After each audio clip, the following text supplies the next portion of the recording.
The way that your friends make you feel about you being passionate about something is a big contributor to if you end up doing it or not. And I'm thankful that I have people in my life who make me feel like I could literally rule the world. So surround yourself with people who see you, understand you, appreciate you, and love you. So always be thankful for your friends, guys. Living Mosaic. What's good, y'all? I'm Don, and I just want to welcome you all to Mosaic Makers, a podcast from Living Mosaic, where we get to learn about the stories of amazing creatives, going all the way back to their origins of inspiration to hopefully inspire you to create today. And I am extremely excited as for this last episode of the season, I have a homie coming in locally from Los Angeles, the musical artist, filmmaker, all this jack of all trades, creative, Naveah. What is good, Nav? How are you doing today? Hi, I'm doing good, Don. Thank you for having me. I'm so excited. No, so glad that I know we were talking about this since like October, November. Yeah. So I'm so glad that oh my gosh, that's been almost like 6-7 months since that initial talk that we're actually getting to have this. And I think this is such great timing too, because you just released your EP, Yeah. Naive Dialecticism, right? Did I Naive pronounce that right? dialecticism, yeah. Dialecticism. Okay. Yeah, so congrats on that. How do you feel about just releasing that right now? It's crazy that was in October and that was 6 months ago. I think that is insane to me that time is flying, but Yeah. I'm really happy and I'm proud that it's out, and yeah, I'm excited to talk about it. Yeah, we'll talk more in details about that, but I know it's like been a year coming, like to build all the music videos, to build the music, to have all these little tidbits with music to finally get it to come to fruition. So, I'm really excited. And as I said before, I know that you're super busy. You're waking up for 6 a.m. for your shift tomorrow too. So I appreciate you taking the time with that too. But again, I just want to thank you for taking the time to be a part of this. So I appreciate it. Yeah, thanks for thinking of me. Like that makes me really happy. I really appreciate that. No, of course. Like, given the people that I've interviewed across the world, I'm so glad to, first off, interview someone that's close to home, and then being able to talk to a homie that I've seen a lot of times, whether one way or another in passing. So really good to be able to cross this off. But yeah, so let's go all the way back to the beginning, to when you started your creative journey. So talking about a bit of your just origin in general. You are born and raised in LA with first generation immigrants. Were your parents, which part of the Philippines were they from? I was trying to remember where they're from. So my mom is from Baniki, like in Turlock, and my dad is from Cebu. Wow, different parts of the Philippines. Yeah, wow. My dad is Visayan and my mom was Ilocano and Tagalog, but I actually wasn't born in LA. I was born in Salinas. Oh, that's right. Okay. So it's Northern California, but I moved here for school. But I feel like if you didn't know me, actually I don't know. A lot of people don't really guess that I'm from here.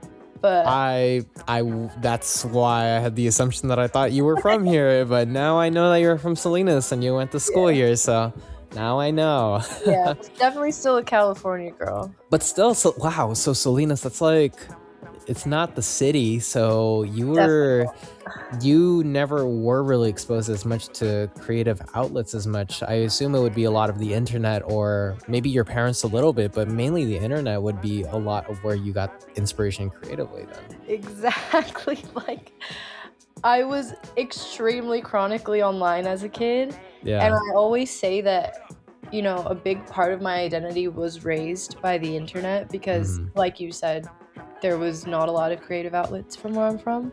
Yeah. Which was why I was like yearning to go to school in LA.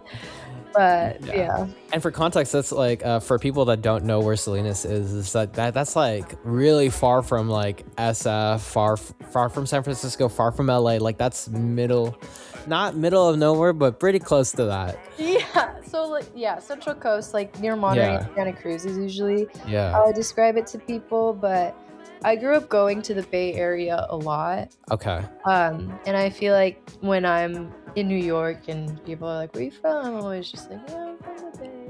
But then when I'm in California, I have to be like, yeah, I'm from Salinas. Because people from the Bay will be like, you are not from the Bay. But I love it there, and I'm there like all the time. So secretly, I claim it. Got you. And tell me about just growing up. You said, Salinas, there's not as much out there, but you got to the Bay. What were kind of your, like, we kind of touched with the internet, but were there other initial exposures to like music or film? Because that's something that you pursued on Cal State Long Beach, what we'll talk about later. But I'm wondering where those outlets occurred in your childhood growing up that allowed you to explore that more. Yeah. Because you said, were your parents a factor into that too? Because I know that your mom, she had like her own camcorder like in the 90s, and then you got to learn about that. So I'm just Yeah. wondering where those outlets came from. It's funny because my parents had no creative bone in their body. Like, my mom would take pictures and take videos just because she loved having like memories of things. Like, she was a big memory hoarder, and I feel like that's where I get it from. But in terms of like film and music, a lot of my influences were, again, from the internet. Like, my parents' music taste is so drastically different from mine, and I feel like it was more like Journey and like Celine Dion. Like, I was about to say like the classic Filipino playlist, like yeah, yeah. exactly. But not to say that I don't like those No, songs. Like, I definitely do. But I feel like a lot of my influences, like, I really got from my own self, because I also technically grew up an only child. So it's not like I had an older sibling where like I could like steal their music taste or anything. But sure. music wise, I would just sing as a hobby growing up. Like, we're Filipino, like we love to sing. Like, hate to Like at the reinforce. karaoke and like the Magic Sing and stuff like that Exactly. too? Like, Okay, I okay. grew up doing karaoke, being bribed to do karaoke, just Yeah. loved singing. But film, I feel like that was derived from my love for YouTube. And the reason why I was really into wanting to make, videos like this was because of the YouTubers that I watched growing up and wanting to like live the life that they did. So I feel a lot of it was from that. I see, because Also, go ahead. I was just gonna say I'm gonna try to not say like so much because it's such a California It's all thing. good. I do And I that all need the to time. get better at doing like but continue, what were you gonna say? No, it's all good. It's a part of our ism when people say that, like, see, now I'm saying it. See? Now people, when they hear my accent, that they're saying, "Oh, you have such a California accent," and I'm like, "Yeah, I say like a lot because of that, random." Yeah. But no, it's a part of us. So in moderation, especially with public speaking, but I totally get it too, that it's still a part of us. But you were saying with YouTube, I remember I was teasing you about this before the interview, is that it was interesting because you gotten a lot of exposure with, YouTube gaming like during that time. And then this is also the time in the 2010s where we got involved with that era of, especially with Asian American like YouTubers being such a big thing. Oh my god, yeah. So even though it wasn't to the point of huge filmography like that, there were little tidbits with those YouTube channels that you picked up on that you really wanted to try. I think like that's the case, right? You got inspired with so many different aspects of YouTube through that.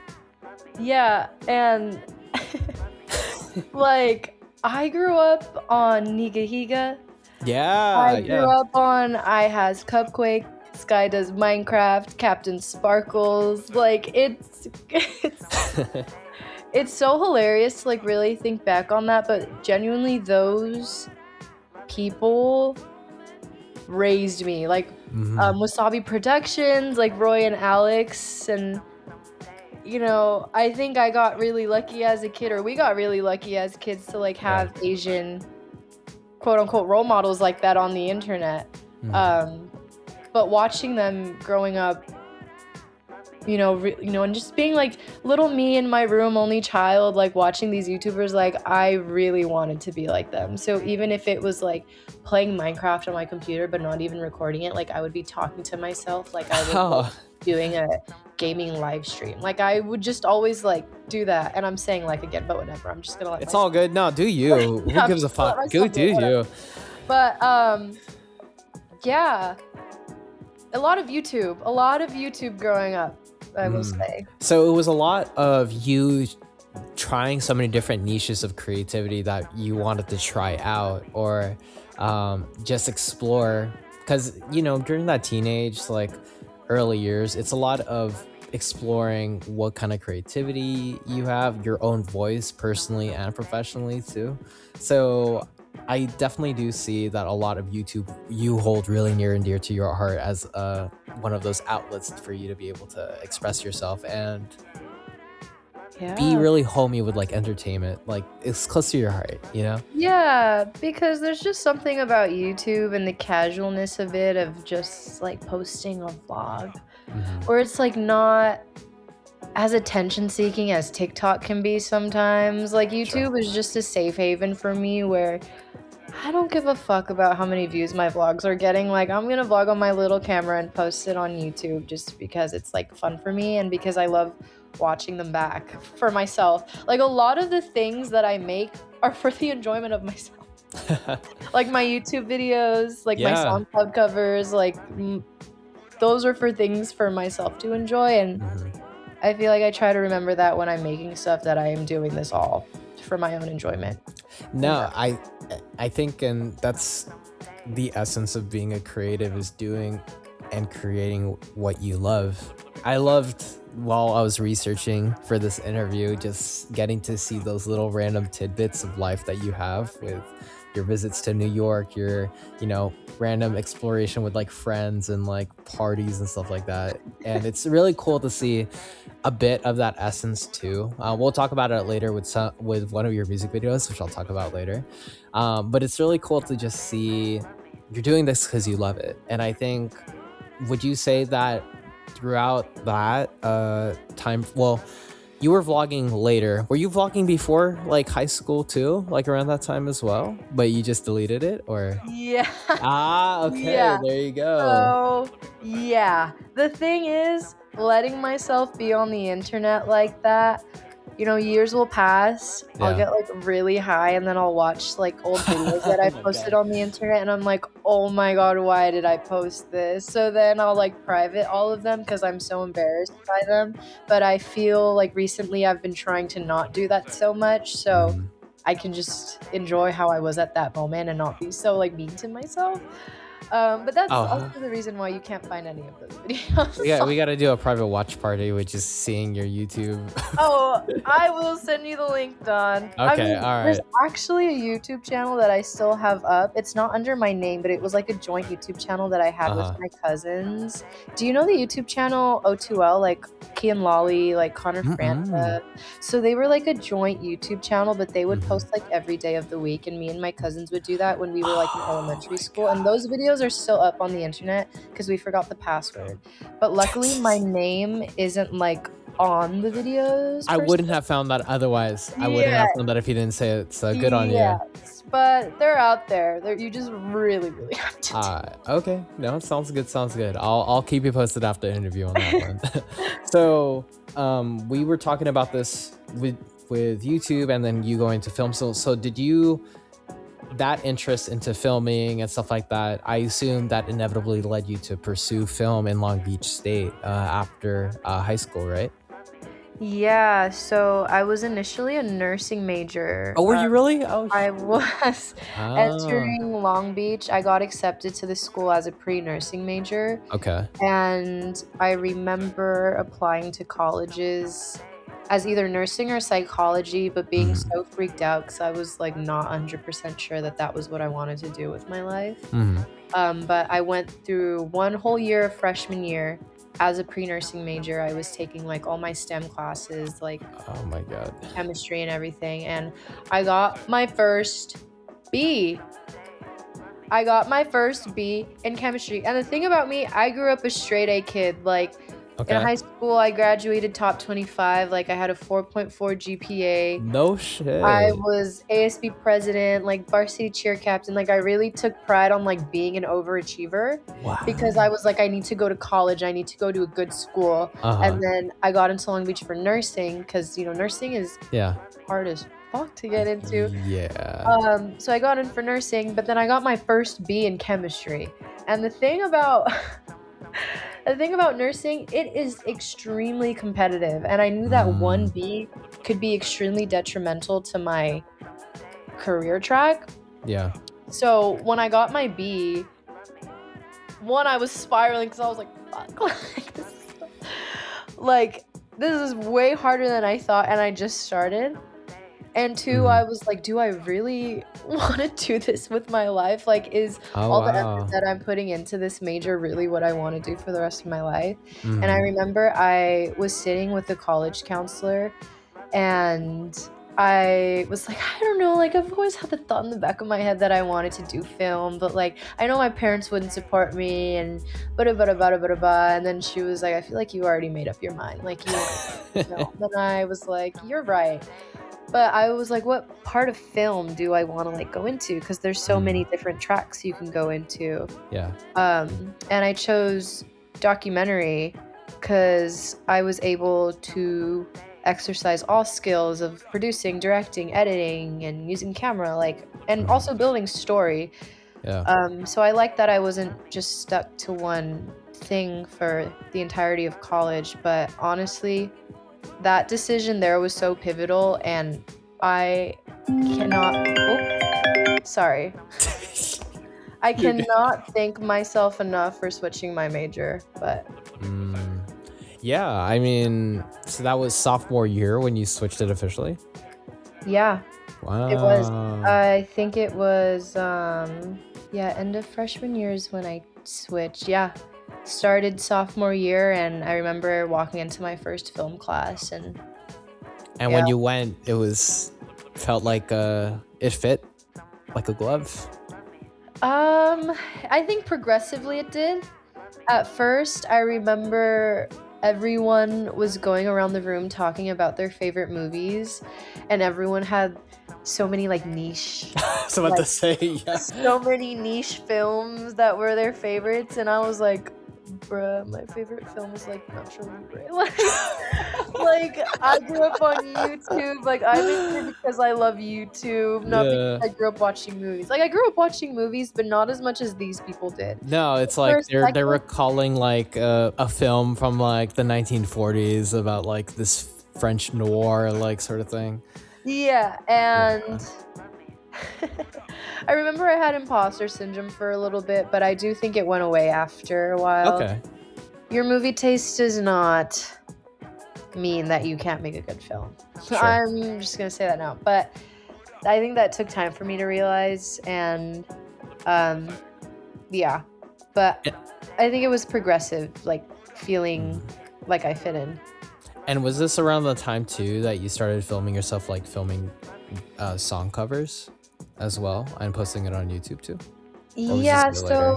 I started posting covers in high school, but I think Hmm. I started posting them more in college.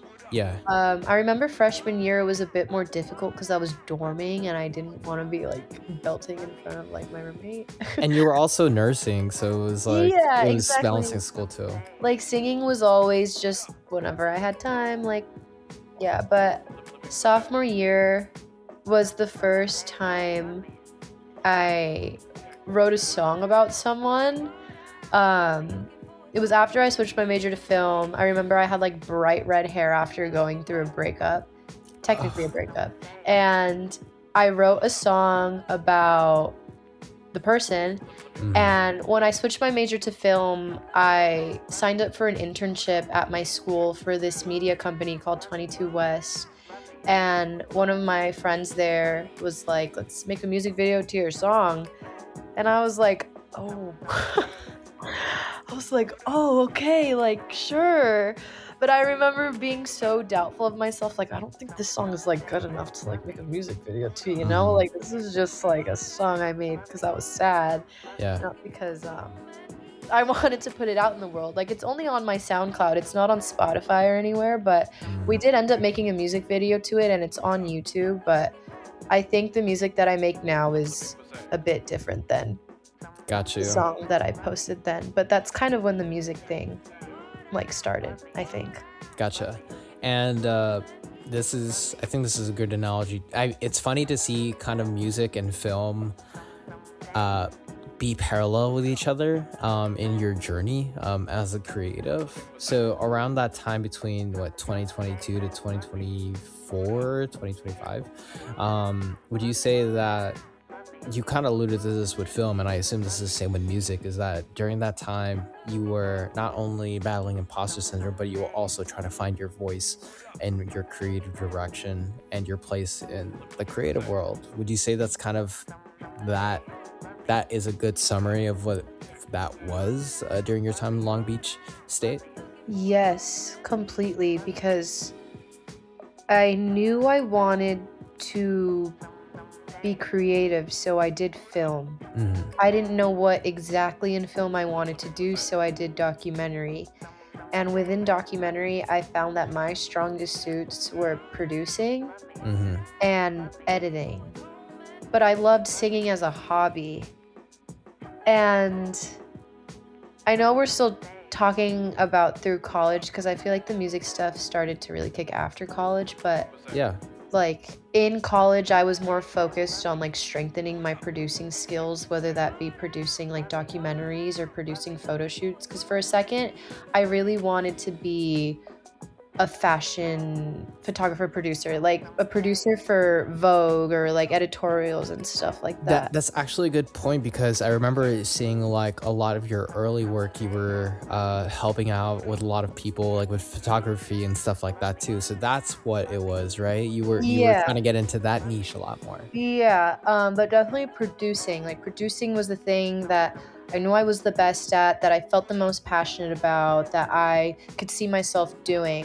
Hmm. Um, and that's how I ended college, and that was the plan for me. I had an internship at the Sundance Film Festival actually in No their, way. yeah, in their documentary track for their producers lab, and it was really cool to see how they not analyze, but choose and curate the producers that they pick for like fellowships. And Yeah. it was really insightful to hear what they consider to be strong attributes in producers. And I Hmm. feel like at my core being, my skills that I've learned as a producer, I will always bring with me when I make music or in any job that I work. Like, I feel like the skills that I've learned from learning how to be a producer are so applicable to everything else that I do in my life. And I'm really thankful that I kind of made more sense to me what I was the best at when after a couple years went by. I feel like it really clicked senior year of college for me. That's really cool that you Yeah. mentioned that. I think one of the things about creatives when I've done these interviews is how things that you didn't expect you'd utilize in other aspects of your journey end up clicking, and just using those tools in things that you wouldn't have thought otherwise be completely useful and instrumental in later stages to how you produce what you produce. And it's really good to see that analogy with film and then carrying out to your creative direction in music too. So I'm seeing a lot of the puzzle pieces together. It's so cool. Yeah, it is. And, producing is so behind the scenes. It's all behind the scenes. But it's actually crazy. I was reading my diary entry last night about this, but in 2020, I remember when Timothy Chalamet started to get super big, I was watching Beautiful Boy and I was like, wow, like being an actor seems so fulfilling and cool. Like maybe I want to be an actor. That was just a phase because I don't really want to be an actor. But Okay. like just idolizing Timothy Chalamet and his career, I think is also a reason why I wanted to go into film. But also I love being in front of the camera too, um, but not necessarily acting. And that's why I feel like music was such a great medium of me being in front of, The the front camera. face of everything, but Yeah. also being the behind the scenes person for Mm. everything else too. So I feel I finally found the perfect medium of all my niches combined, and I feel like I unlocked like some certain part of my brain that figured out my purpose, or what I feel my purpose in life is, or what really drives my soul right now. Uh, that's so poetic that you say it that way. That's awesome. So, how did that evolve you into? So you graduated at Cal State Long Beach, and then music really started to take off for you. I know that you said that you were making songs and music. So how did that graduate you into making your first Victims, your first single, right? Yeah. Yeah, how did that like how did those experiences accumulate into starting to produce your single and then releasing it out? Yeah, Victim is my baby. Like, you guys don't even understand. It's crazy the chain of events that happened when I dropped that song. So basically, I graduated May of 2025, Mhm. but I wrote Victim April of 2025. But the month Mm, of April was the month that my mom passed away. And mm. then a couple weeks after, I technically got broken up with, or like ended something with someone. Oh my god. Yeah, so my mom died and I got out of a Jeez. quote unquote, it was like a situationship. Fuck the word situationship, whatever. I was in a situationship and it ended in April, like 2 weeks after my mom died. Oh And my I god. remember being like, so my mom is dead, my situationship doesn't want me anymore. I still have finals to do and I still have to edit my senior thesis film. So it was like a lot of back-to-back life stuff. And I remember really being like, I don't want to crash out right now. Like, I have shit to get done. So I came back from like Salinas. Like, I came back to LA for the first time after being home for Mm-hmm. like my mom's funerals and stuff. Yeah. And I went to the Kenneth Hahn Park in LA by myself. And I was sitting in my car and I wrote Victim. And I wrote Victim in like maybe an hour. Wow. And uh I was just gonna post it on SoundCloud, but I played it for Magno, who sound engineers all my songs, and I was expressing to him how I just, I was like, I don't know, I don't really want to post music like officially like on Spotify, because I don't like worrying about numbers and stuff, and Mm-hmm. I just want to post it on SoundCloud, and if it finds whoever it finds, that's that. But he was like, why don't you just Release it. like he was like, why don't you just release it? And like, you went to Yeah. school for film, all your friends are in film, like make a music video to it, dude. Mhm. Like, respect your idea. And I was like, that's kind of crazy, but I'm not mad at the way that sounds. So that was in April of 2025. And then I waited for graduation to come. So I graduated college in May of 2025. And my friend Moon, who I took documentary with, one of the most talented people I know, she's an incredible filmmaker. I pitched it to her and I was like, look, I want to make a music video to the song that I wrote, and she had never made a music video before. Oh. So we planned it and then we shot it in June and then it came out in July. So it was like multiple months, but this was the first music video I ever produced, and it was for myself. And I produced the music video, I wrote the song, and Magno helped me like mix and master the song. But I'm just so proud of Victim because it was all my pain encapsulated, but I really tried to make something beautiful out of it because that was all I knew how to do at that moment. Mm-hmm. And I remember I had written the song a little bit before me and the person stopped talking. And the night that he ended things with me, I remember I didn't want to go to sleep. I just wanted to finish the song. So I recorded the song that same night, like at like 2 in the morning. Wow. Yeah, it's crazy. But which I really hate, which is probably not healthy. Like, pain like that really drives me to like need to do something. You know what I mean? I can't just like lay around and be sad. Like, I need to like act on it, or else I Mhm. will crash out, and I don't want to let myself crash out. Um, but I've always been like that. Like I need to like be working on so many things at once because if my life is too stagnant, I'm not fulfilled or I'm not motivated or I'm just not. Yeah, I I don't see. know. No, that's fair. I think it's really good that because you get to see there is this inner motivation within you to create. And I think that's one of the cool things that I see with a lot of creatives that I've talked to is even if it doesn't work out, at least you learn a lot from it. And I see so many things that you've been doing, like for the past year, ever since you started your first single, you've been doing a lot. So that's why I was like, how's Nav doing all this? I don't know, but she's making it work. And I think that's really cool. But I mean, the fact that you had that motivation to be able to create something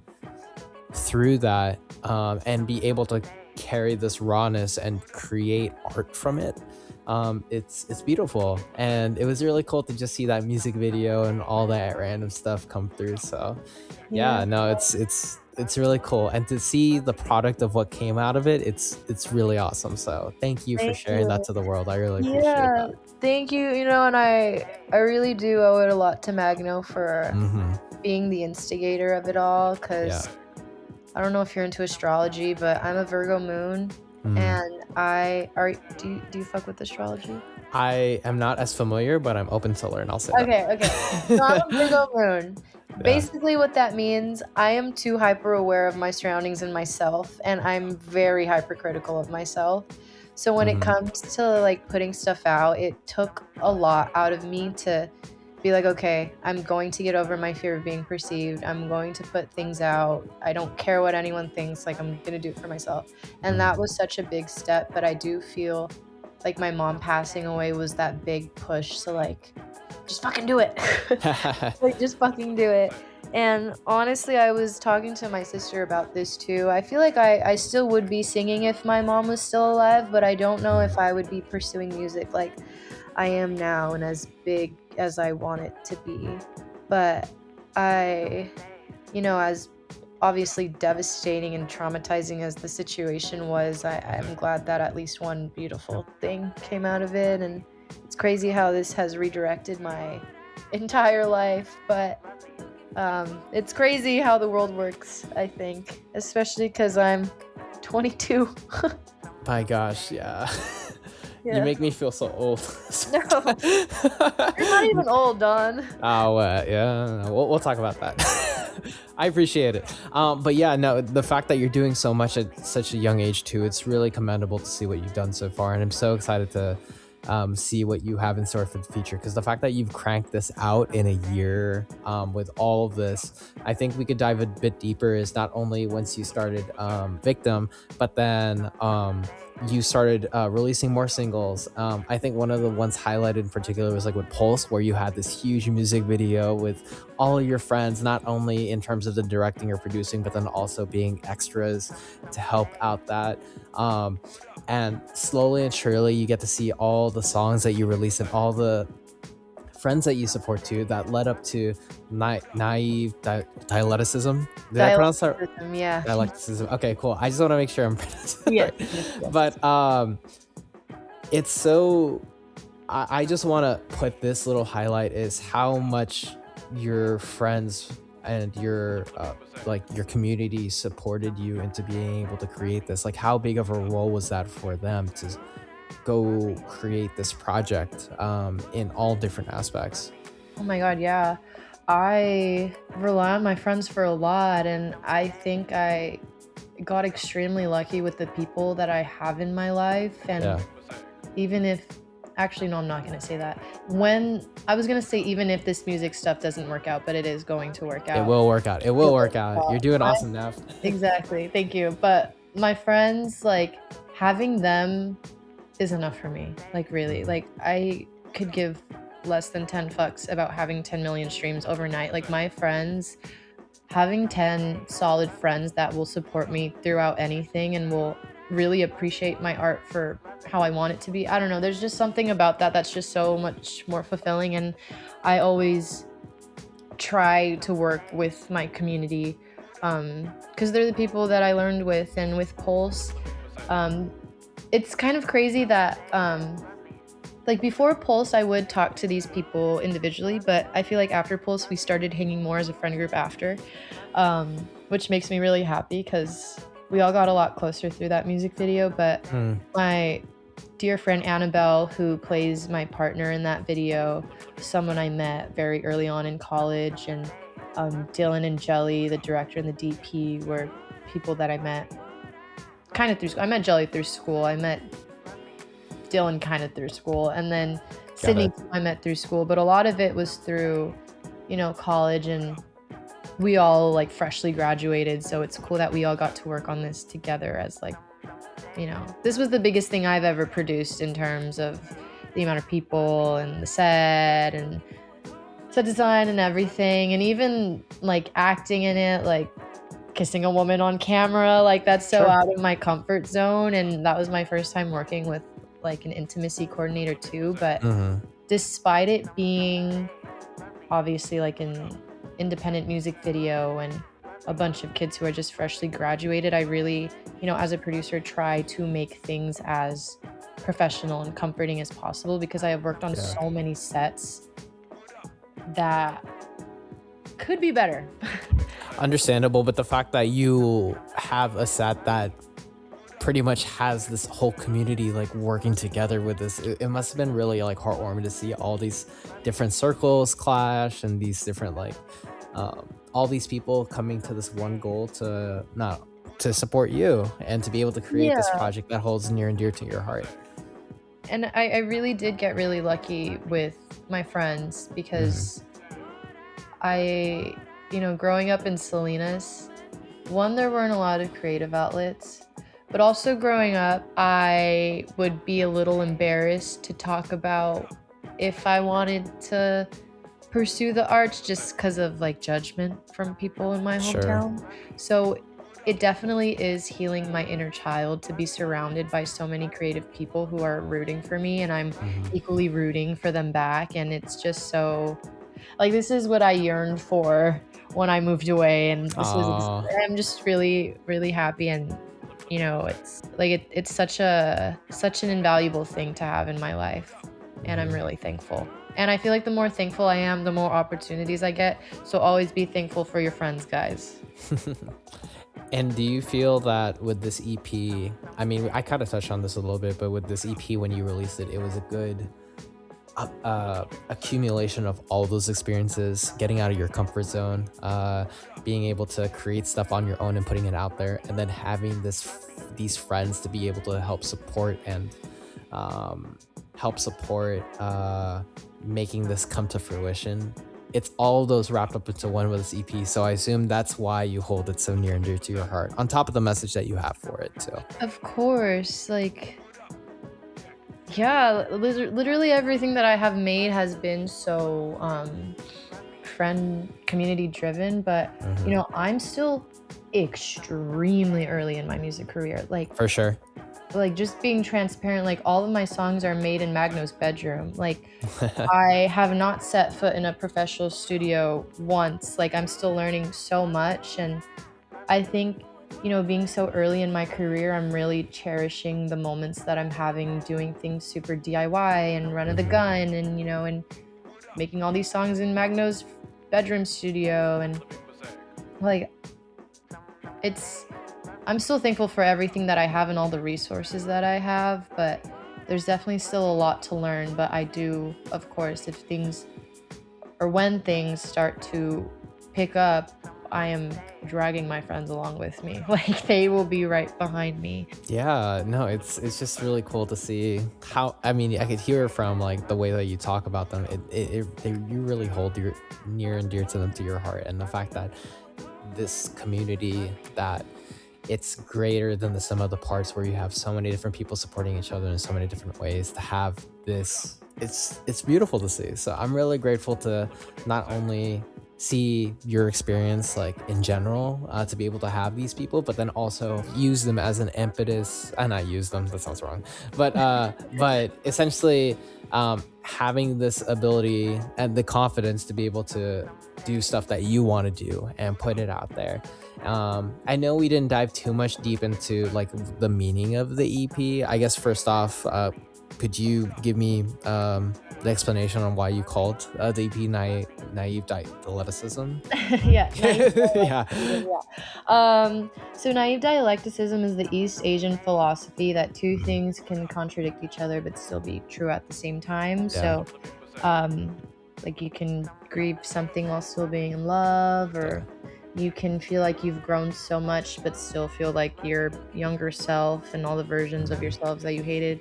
I knew this term for a while, and it was my Tumblr username for a while. Oh, is there- I didn't know that. Like that, I changed my Tumblr username because I was like, fuck, I just dropped it as the EP title. I have to, like, I can't drop it. I was about to say, because I would have found so much research on that Tumblr Yeah, page no, for the thing sure. is, I use that Tumblr, like, no one follows it. I use that as a diary. So you would have saw everything. Oh. But anyways, I named it that just because I feel like that term really characterized a lot of my life growing up, or even now. It's just like the way I think.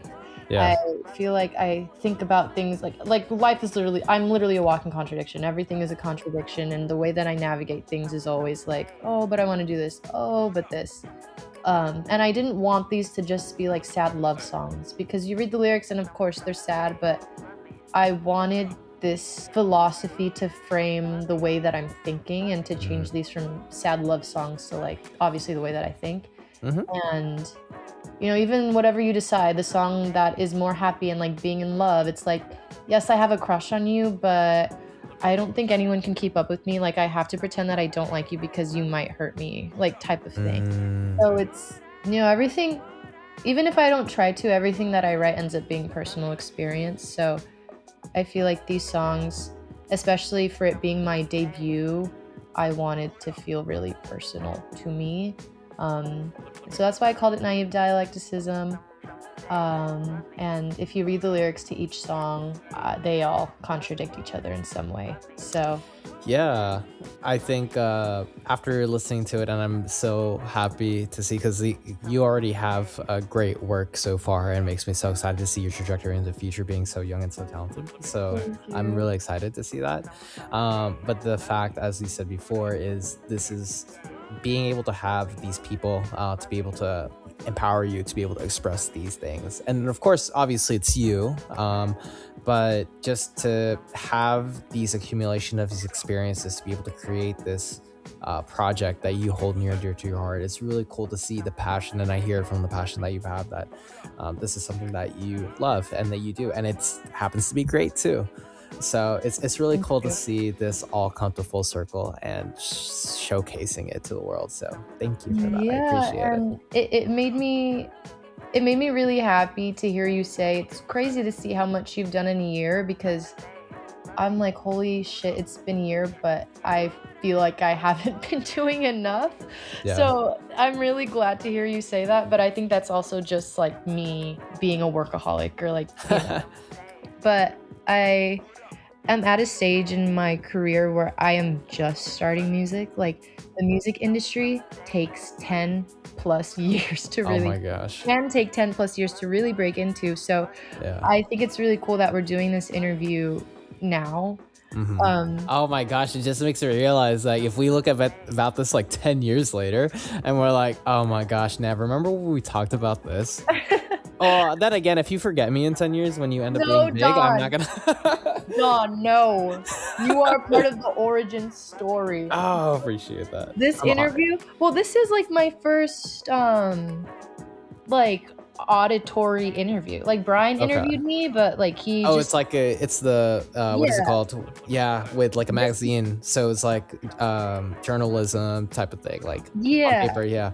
So I think it's cool that we decided to wait 6 months to do this, because I feel like I only had 2 songs out last time. Sure. But now I dropped like my first body of work, and I think this will be really cool to listen to in the future. And the thing about me is I am a memory hoarder like my mom, so I can't wait to listen to this in a couple years. No, it'll be cool. And then I think down the road, and I feel like once you end up like having more and more success, and when I evolve this into a video, it'll be cool to kind of have these like little tidbits like evolving over time and be like, hey, remember this interview before, and look at us now, we're talking about it like in the views. So little by little, but it's really cool that I'm able to capture this for you, and I'm really honored for you taking the time for me to talk about this with you. So thank you.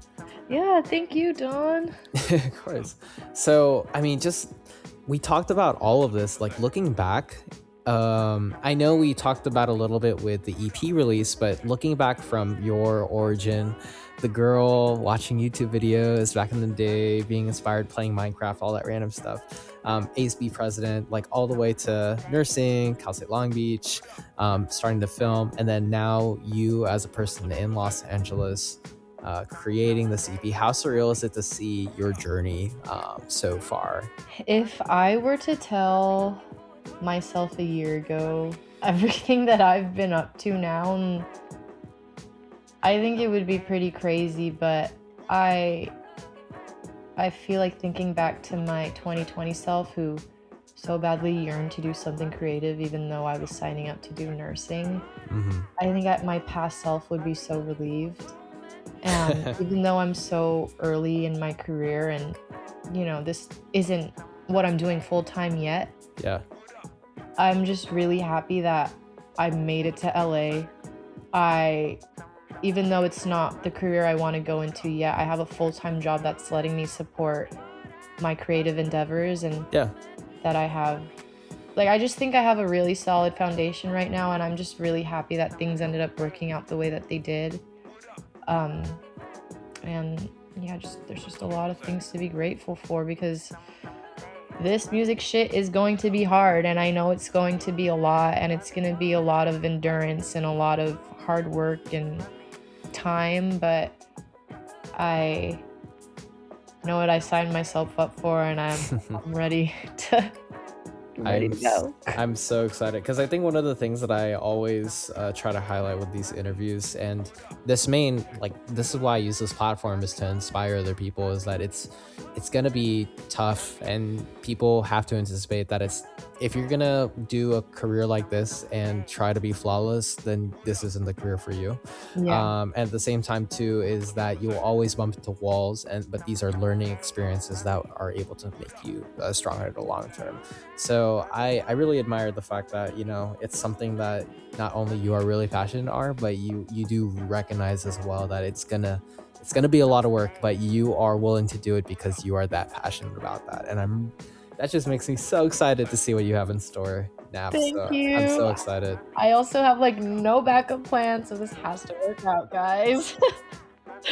Literally do not. I have a film degree. Come on. Well, I mean, regardless, it's just really I'm really rooting for you now. I'm getting to learn more about your story. It's so cool to see, and I think here the community, I think this is why I wanted to reference the Whatever You Decide music video, because it's such a good summary of seeing the amount of people that are willing to support you and the homies out there to be there with you. So it's just really I just first off, I'm really grateful, as I said before, to be a part of this early start of that, but then also building the foundation of this community that not only are supporting you, but you're fostering yourself too. With these music videos, with the live show over at Market in West Hollywood, from your EP releases, the fact that you're also fostering this community of people that are love your stuff too. It's really heartwarming, and I am super grateful on what you have created so far. It makes me so excited to see what you have in store in the future. So thank you, Nav. Yeah, thank you. No, that's really reassuring to hear, because I feel like I've been trying to get better at the waiting periods of when I'm not dropping something, of Mhm. I feel like there's a lot of tendency to feel insufficient or that I'm not doing enough again. But I think one of the beauties about being so early in my career is that I have the freedom to do whatever the fuck I want. Yeah. And drop whenever I want, but I do still want to be very intentional with the things that I'm putting out. But I just dropped this EP, and we'll see what's next. No, But I'm excited. I know you were teasing some stuff in the future on what you're aiming for, so I'm excited to see that come to fruition. No pressure, of course, but I just, but I'm just excited to see what you got. So, nah, awesome, Nav. Thank you. yeah, So, as we yeah, wrap up thank this you. final part of the interview, I just wanted to ask, since this is a platform that I use to help inspire people to chase their creative passions, what is one piece of advice, your mic to the world, to creatives all over, to talk about like that word of inspiration that you would want for people that are hesitant to start? Oh, it's never too late to start. One, I think a lot of the reason why I was hesitant to start was because I didn't think my parents would support me, or I didn't think the people in my life would get it. But those aren't your people if they make you feel like that. Parents, inevitable, like, yeah, Yeah. you can't really choose that, but your friends, like, the way that your friends make you feel about you being passionate about something, I feel is a big contributor to if you end up doing it or not. And I'm thankful that I have people in my life who make me feel like I could literally rule the world. So surround yourself with people who see you, understand you, appreciate you, and love you. It's never too late to start. I promise you, a lot of people are also embarrassed to just be seen trying. It's not embarrassing to be seen trying. The people who get what they want are the people who try. And I feel like a lot of people who are in their heads stop themselves from getting what they want. But we got to get out of our heads, guys. It's really not that deep. Nothing matters, but everything matters at the same time. And also, life is too short. So I think everyone just needs to fucking do it. But it will come with time. I think everyone is on their own pace too. So whenever it hits them, it hits them. But I think if it's really meant for you, you can't escape it. Wow. That's the storyteller in you. It's a good summary of everything. Thank you for that, Nav. I appreciate that. Of course. Yeah, no, that's such a beautiful way to wrap things up. Well, I mean, thank you for that. Thank you for everything. And I appreciate you taking the time for this interview. So thank you so much, Nav. I appreciate it. Of course. Thank you, Dawn, for the thoughtful questions, for Of the great course. research. Of And course. I can't wait for this to be out and for everyone to listen. So Of thank you so much. course. Yeah. So while we wrap up, how can people find you and any projects that you want to shout out before we sign off? Yes, you can follow me on Instagram. It's my first name, Naveah, with a period between the V and the E, nav.eah. On streaming platforms, my artist name is Naveah. What else? My YouTube is Vea1928. And stream Naive Dialecticism, stream Pulse, stream Yep. Victim, stream all of them. Watch my Yeah. music videos, and then go listen to Dawn's podcast and follow I Dawn on appreciate that. Instagram too. Thank you. And I have everything in the description below for this episode, so they will not have an excuse to Fire. not check you out. So y'all are doing an injustice if you don't check out her stuff. Please do. It's awesome. Okay, well, now that we wrapped up in this episode, let's go sign off and say bye to the listeners. See y'all, listeners. Bye. Living Mosaic. Welcome back. Hope you enjoyed that episode of Mosaic Makers. I just want to thank the amazingly talented artist Naveah for taking the time out of her busy schedule to talk about her journey as a creative, from diving deep to learn about her inspirations with growing up between YouTube and movies, then talking about her jump from switching from nursing to go study film in Cal State Long Beach. And then finally, lastly, getting a chance to reflect to talk about her latest EP, Naive Dialecticism, which if y'all haven't checked it out, please check it out. She is an up-and-coming talented artist that I do not want you to miss out on. So please, the description is below so you get to check out her EP, her repertoire, her music videos, all of that. Now, we are concluding Living Mosaic's first season. I will be at a break to revamp what the project needs, like graphic designs, upgrades, all that random stuff. I know it's sad, but good things come to those who wait.